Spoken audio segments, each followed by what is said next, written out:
Welcome, everyone. Thank you, everyone, for being here. We're all here for one reason: to stop the execution of Melissa Lucio on April 27th in just 8 days for a crime that never occurred. I'm Alicia Mall, and I'm the Digital Engagement Director at the Innocence Project. We have an incredible program where you'll learn the facts about the case through Melissa's attorney, Vanessa Potkin. You'll hear about the context in which Melissa came from Daisy Lopez. And then you'll hear from Sabrina Butler, the first woman exonerated from death row in the United States. So this is called the Call-A-Thon for Melissa, or in Spanish, Llamadas para Melissa. The first half, you'll get the facts. The second half will walk you through how you can do the most important thing in the next 8 days: call Governor Abbott and the Texas Board of Pardons and Paroles and tell him to please stop her execution for a crime that never occurred. Now, I'm very pleased to introduce you to Vanessa Potkin, attorney, one of Melissa's attorneys, and she's the Director of Special Litigation at the Innocence Project. Thank you for being here, Vanessa. Please tell us more about your client, Melissa, and why we should be fighting for her innocence.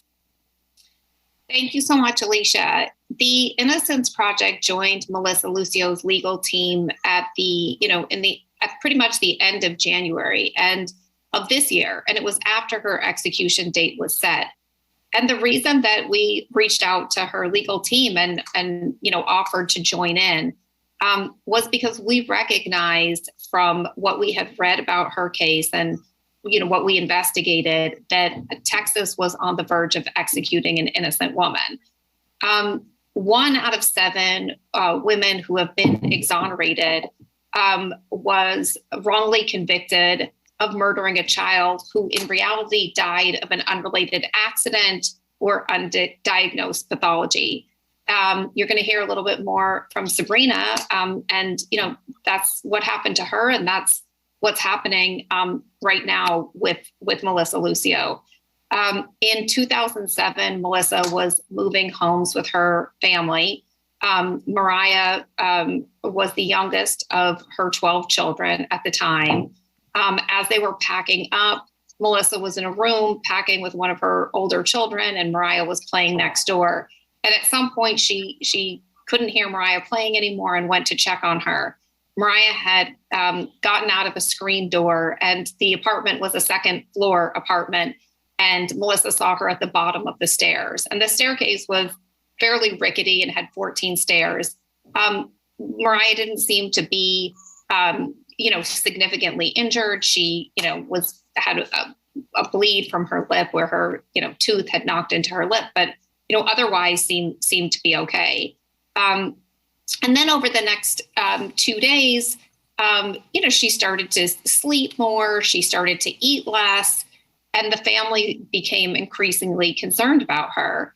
And when they went to check on her 2 days later, the afternoon of February 17th, she was napping, and they checked on her, and a parent's worst nightmare. She wasn't breathing. They frantically called 911. And when paramedics got to the house, Melissa explained to them what happened, that Mariah had fallen down the stairs. And by now they were in the new house where they were living that they had moved into. And so there were just 3 steps that led to the front door. And so the paramedic immediately became suspicious of the story. And he also judged Melissa. He judged how she was reacting. And, we'll talk about this more. Melissa's a lifetime survivor of childhood sexual abuse and domestic violence as an adult. And the way that she, presented is, intricately related to her PTSD and really, common ways people present who have lived through and survived those experiences. But of course, she was judged for that. And the paramedics and police didn't think she was responding as a, mother should under those circumstances. So within 2 hours of her baby girl dying, Melissa was brought into an interrogation room, and she was questioned for 5 hours. And, when we think about this, an average interrogation is about an hour and a half. And once it surpasses that, becomes a risk factor for a false confession. So this was exceedingly long. And it was coercive. It was manipulative. It was abusive. They showed her photographs of her baby girl who was dead, and said, Mariah's never coming back. You did this. You must have done this.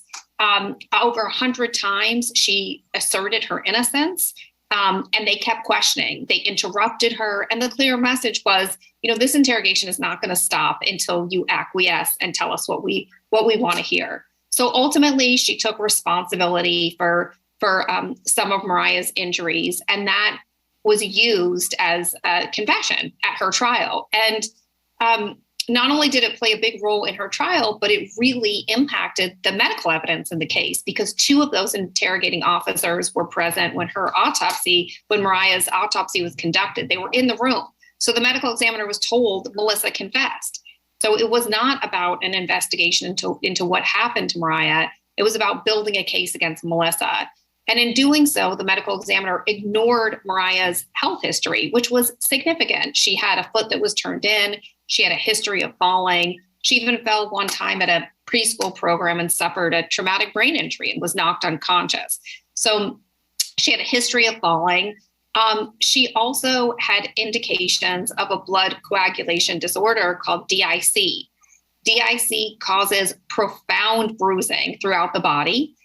It's rare, but one of the things that causes it is head trauma. So the accidental head trauma that Mariah incurred from going down those stairs is exactly the type of thing that causes DIC.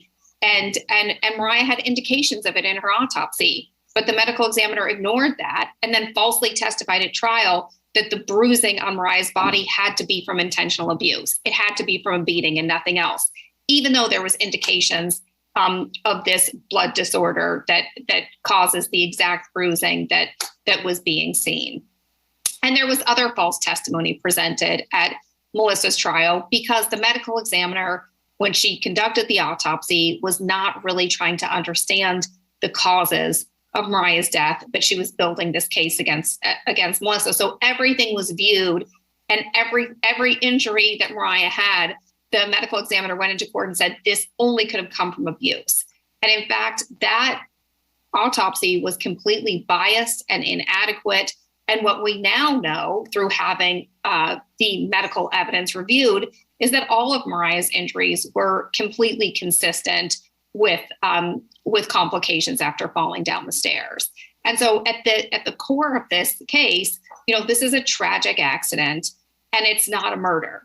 And yet we're just over a week from Melissa Lucio's execution. So that's why Innocence Project joined the team. Right now we have motions pending in the Court of Criminal Appeals because all of this new evidence of her innocence, most of which has really been developed in the last 60 days, no court has ever heard it.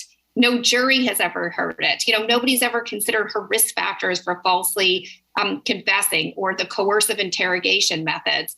No fact finder has considered that the testimony that was used to convict her is completely false. They used a bite mark comparison against her, and that's just totally invalidated science. And it's commonly accepted that we can't use that today, but yet Melissa stands convicted based on this false evidence. So we're trying to get the new evidence of her innocence to be considered by a court.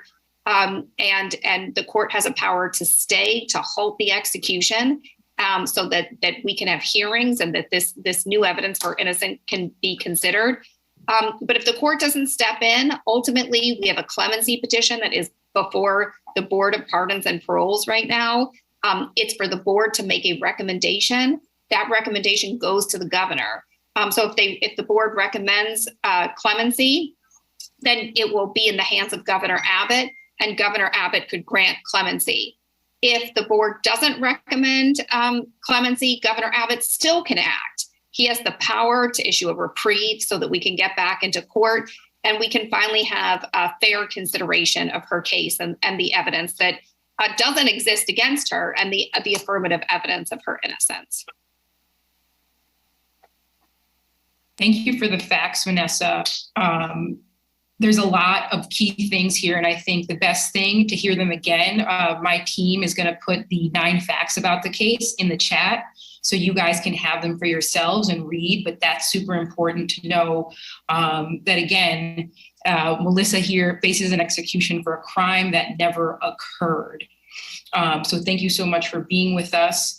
And for everyone joining us right now on Instagram Live and Facebook, we so appreciate you taking time out of your day to come learn about Melissa's case and help us stop this unjust execution. And next, I'm very eager to introduce Daisy Lopez, who comes from the same community that Melissa is from in the Rio Grande Valley of Texas. And Daisy is from Friendship of Women, an organization that helps prevent family violence and sexual assault. She's been in the space for over 16 years, and she herself is a survivor of childhood exposure to violence and has committed her life to addressing the social issues impacting survivors. So Daisy, incredible for you to use your voice from a personal and professional perspective to support women and families who have encountered sexual abuse and domestic violence like Melissa. We'd love to hear from you to give us the context on what that means for Melissa and others like her. Thank you, Alicia. And thank you. I'm so honored to be here and help speak on behalf of survivors of family violence and sexual violence. I am a local advocate in the movement to end gender-based violence. Like Lisa said, I grew up and I live in Cameron County, Texas. I'm a part of a nonprofit organization and victim service provider, Friendship of Women, dedicated to the prevention of family violence and sexual assault in Cameron County, Texas. Today and every day, we work with partners across the state and across the country in our anti-violence work, supporting victims and survivors of gender-based violence. Domestic violence and sexual assault survivors in Cameron County require services that are dedicated to their unique needs of their victimization as well as their healing journey. Victims of violence are more vulnerable to homelessness and face adverse trauma effects that are heightened when there is a lack of local support and victim services. Victims also face multiple and complex trauma that can stem from childhood abuse into adulthood. The case of Melissa Lucio illustrates the vital role played by organizations like ours. We know that if only someone had referred her to appropriate victim services or appropriate victim service providers, the outcome may have been different for Melissa and her family. As a member of the Cameron County community where Melissa grew up, I have seen and experienced the violence and realities that many victims of domestic violence and sexual violence are forced to endure in our communities. My organization, like many others in this movement, recognizes the missed opportunities and lack of trauma-informed responses by the systems that were set up to support and protect Melissa and her children. Many of these systems either misunderstood, actively overlooked, or simply did not know how to respond to Melissa's experiences of abuse. Melissa, as we know, is a victim long before she was a defendant. We have little doubt today that Melissa's case would be handled differently today based on current research and literature showing how trauma survivors cope with violence. Melissa was not given the opportunity to access community resources and specialized victim services that would have changed the outcome for Melissa and her children. Melissa is like so many victims who walk through our doors. We know that this could have been one of us, our sister, our mother, or even our friend. And this is not how we support survivors of violence today. Thank you so much for that, Daisy. And thank you again for being an advocate for Melissa. It's so important to have local Texas support from her community and representing Texas at large, because ultimately it will come to Governor Abbott to stop this execution. So Texans are super, super important to this movement. And someone with your expertise and your life experiences, it's incredible to have you on the team. So thank you for joining us. And next, I'm very honored to introduce Sabrina Butler Smith, the first woman exonerated from death row in the US and Mississippi. Similar to Melissa, her infant son, Walter Dean, died after he suddenly stopped breathing, and she was unfortunately wrongly convicted for killing Walter. There was no crime. Just like in Melissa's case, it wasn't a crime, it was an accident. Sabrina is a phenomenal advocate for witness to innocence. a death row exoneree-led organization and in coalition with us. She's on the board. She's a board member of the Tennesseans for Alternatives to the Death Penalty and Life After Innocence. You might have seen her op-ed for Melissa in Elle, an extraordinary voice and supporter. Sabrina, would love to hear more from you on your experience and why it's so important that we stop this before an innocent person is executed. Yes, thank you for having me. And I want to say I, like Melissa, I'm sat where she is now. And to be accused of a crime that you didn't commit is hard. I mean, you're on death row and you're fighting for your life and you know that you didn't commit a crime. My son died the same way. You know, he stopped breathing, and later on I would find out that he had heart, kidney, and lung problems. And it had nothing to do with me at all. And yet I was put through being accused of killing him and put on death row and fighting for my life. And I'm here today to stand for Melissa to let you guys know that please take a look at her case. I mean, this is wrong to send an innocent person to their death. Melissa, like me, loved our children and wouldn't do anything to hurt our kids. And I just hate that we are having to be going through this type of situation as it is right now. And I just want to say mainly to Melissa, just fight, hold your head up, and don't give up, because there is people who are in your corner, and I'm one of them. And I'm here today to let you guys know that we need to call Governor Abbott and just appeal to him about this case. And I honestly say that.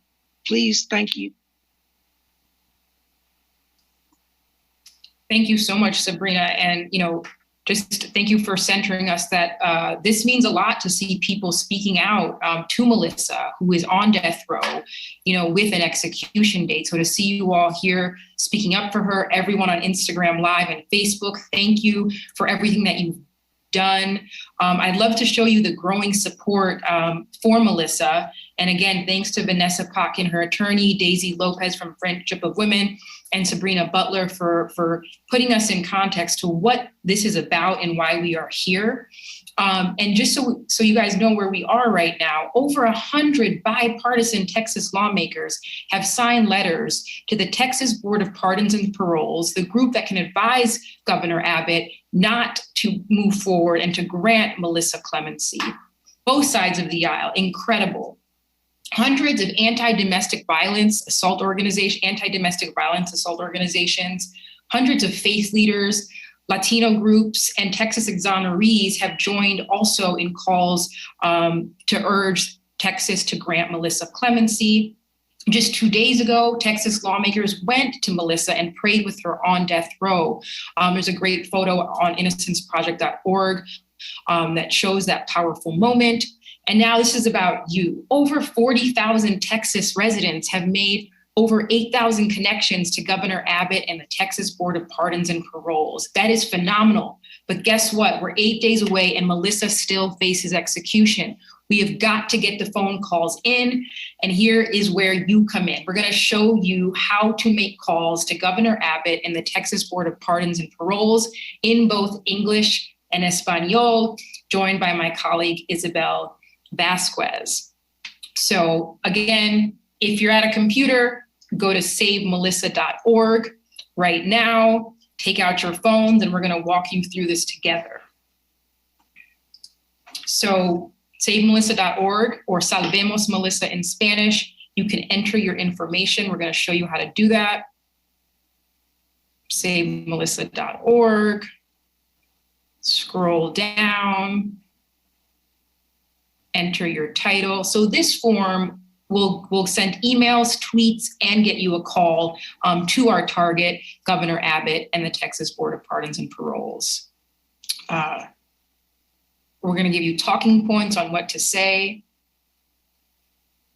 Scroll down, and when you hit click, you'll get a call, and it'll patch you through to the governor. If he doesn't pick up, leave a message. If you call today, call tomorrow, every day. And Texans have a huge voice here. You are the constituents of the governor, of the state, of the community there. So your voice really, really matters. But of course, if you are not from Texas, you can join in as well.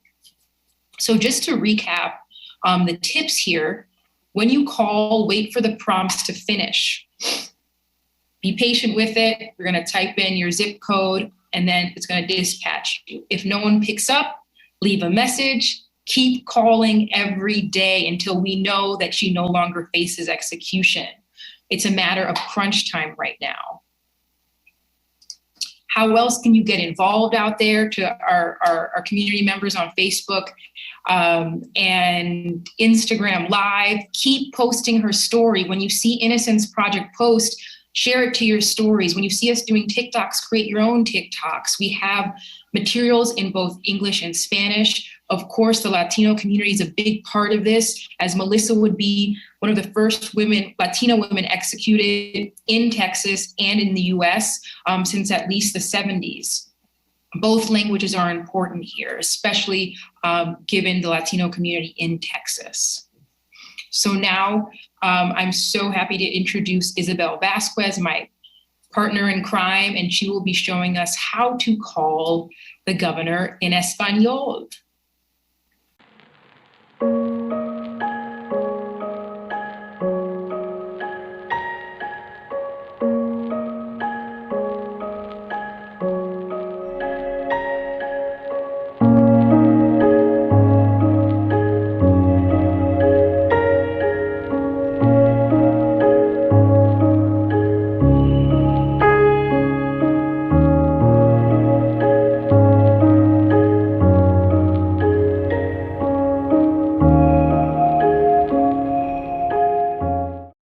Hello, everyone. Otra vez, buenos días, buenas tardes. Lo que dijo Alicia, necesitamos ayuda, especialmente de nuestra comunidad latino, para pedirle al Estado de Texas que detenga la ejecución de Melissa Lucio por un crimen que nunca ocurrió. Llama al gobernador Abbott y a la Junta de Indultos y Libertad Condicional de Texas, marcando el 956-446-2866. Cuando llames, van a encontrar a a Julia, que trabaja con nosotros. Esa es la voz que ustedes van a escuchar primero. Ella les va a pedir el zip code, el código postal, el código postal. Ustedes lo van a poner. Si son de Texas, mucho mejor. Si no están en Texas todavía, lo puedes hacer. Puedes visitar safemelissa.org o Salvemos a Melissa en español para enviar un correo electrónico o enviar un tweet. Cuando llames al 956-446-2866 al gobernador Abbott, espera las indicaciones que te van a dar por el teléfono. No esperes demasiado. Si no te contestan, está bien, puedes dejar un mensaje y sigue llamando, llama todos los días, comparte todo lo que ponemos en el Innocence Project, compártelo con tu familia, con tus amigos. Si conoces a alguien en Texas, por favor, compártelo mucho más. Pero si no estás en Texas, también puedes llamar, puedes visitar el safemelissa.org o Salvemos a Melissa, pueden enviar un correo electrónico. Otra vez, si no contestan, llama, sigue llamando, deja un mensaje, llama todos los días. Estamos a 8 días de la ejecución de Melissa y necesitamos toda tu ayuda. Gracias. Muchas gracias, Isabel. And are you showing, yeah, here puedes ver cómo hacerlo en el internet. And I think you're muted. Ok, sí, pueden ver el video de cómo hacerlo, así como lo mostraron en inglés. También lo tenemos en español. Si tienen alguna pregunta, siempre estamos aquí, innocenceproject.org, Instagram, Facebook, en inglés, en español, lo que necesiten. Great. So if you're watching live on Instagram and Facebook, let us know that you've called today. Again, call every day. Keep emailing, keep tweeting at him. Go to savemelissa.org or Salvemos Melissa to get the details to be connected to him. Now, I think we might have a caller from Texas calling in. Is that right? Do we have Isidro Garza calling in and to show us how a Texan can call Governor Abbott and the Texas Board of Pardons and Paroles? Alicia in Wonderland. Alicia. I can hear you. You ready to show us how to call El Gobierno? Yes, absolutely. What we're trying to do is to get as many people to advocate for the life of Melissa Lucio. She's innocent and should not face execution on the 27th. The way that you can specifically help is you can go either through innocenceproject.org, scroll down to where it says call the governor. And it gives you a number there. All you have to do is I have my phone there now. You fill out that form, basically that gives you the information, your personal information, and then it says call officials. But as you scroll down, it says please urge Governor Greg Abbott and the Texas Pardons and Paroles Board to grant Melissa Lucio clemency to prevent an irreversible injustice. Call now and leave him a voicemail. And it has a number. And all you have to do is just push on that number. It's already highlighted. And it dials for you. I am doing that as we speak. Can you put it on speaker so we can hear it? And urge him to grant clemency to Melissa Lucio, who is scheduled to be executed in Texas on April 27th for a crime that never occurred. Thank you. Please enter your 5-digit zip code so we can connect you.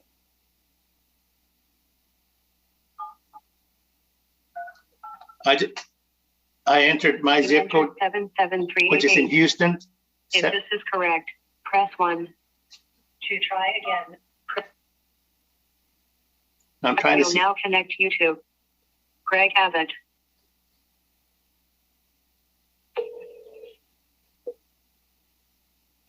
Good afternoon, Officer Governor. How may I direct your call? Yes, ma'am. This is Isidro Garza, and I'm urging the governor to assist us in keeping an injustice from happening in the case of Melissa Lucio. Okay. All right. I'm collecting those comments here, and I'll pass that along. Anything else? Is there any way that I can speak to the governor? The governor is not here, sir. He travels virtually every day. Okay. Well, thank you so much. Okay. Bye-bye. Bye-bye. Thanks. That was it, Alicia. Perfecto. Muchas gracias, Isidro. Thank you so much for demonstrating. It's real. It's worked. Someone picked up. You left a message. Let's keep getting those calls. Tejanos, vamos. SaveMelissa.org. Let's go to the wrap-up slide. I want to thank everyone for joining us.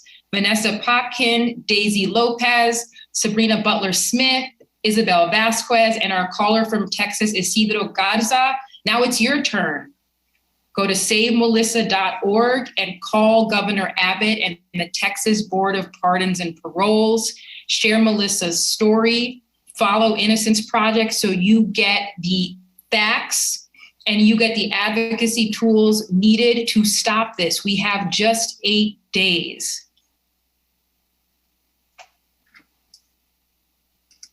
And then the wrap-up slide so you can see, again, SaveMelissa.org, SalvemosMelissa.org. Muchas gracias. Thank you for joining us. And let's go stop Melissa Lucio's execution. We cannot do it without all of you. Thank you.